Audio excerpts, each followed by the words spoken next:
రైతులందరికీ కేంద్రం నుంచి అయితే మరొక గుడ్ న్యూస్ అయితే రావడం జరిగింది. మనకు ఏదైతే పిఎం నరేంద్ర మోడీ గారు అయితే 2000 చొప్పున పిఎం కిసాన్ కింద ప్రతి ఏటా ఇవ్వడం జరిగింది కదా అండి, ప్రతి ఒక్కరికి తెలుసు.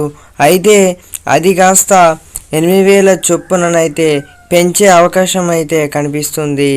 అలాగే ఈరోజు వచ్చేసి మీకైతే ప్రూఫ్ కూడా చూపెడతాను. దానికి సంబంధించి వీడియోని అయితే స్కిప్ చేయకుండా పూర్తి వరకు చూడండి.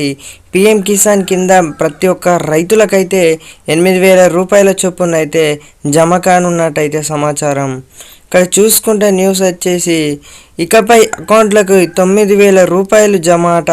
ఫిబ్రవరి 1న ప్రవేశపెట్టే మధ్యంతర బడ్జెట్లో కేంద్రం రైతులకు గుడ్ న్యూస్ చెప్పినట్లు తెలుస్తుంది. పిఎం కిసాన్ కింద ఎకరాలకు ఏడాదికి చెల్లించే రూపాయలు 6000 సాయాన్ని 9000కు పెంచొచ్చిన ఎకనామిక్ టైమ్స్ తెలిపింది.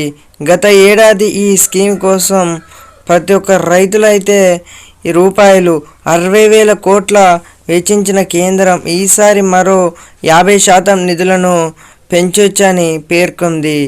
దీంతో ఏటా అయితే 3 సార్లు అయితే ఇవ్వనున్నారు. పిఎం నరేంద్ర మోడీ గారు వచ్చేసి 3000 చొప్పున అయితే రైతుల ఖాతాలో జమ చేస్తున్నట్లయితే సమాచారం వచ్చినట్టు తెలుస్తుంది.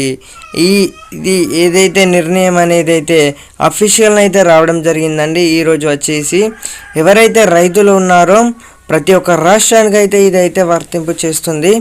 అలాగే రైతులైతే ఎవరైతే ఉన్నారో మీ అందరికీ అయితే తెలుసు, పిఎం కిసాన్ కింద ఏటా 2000 రూపాయల చొప్పున అయితే ఇచ్చేవారండి.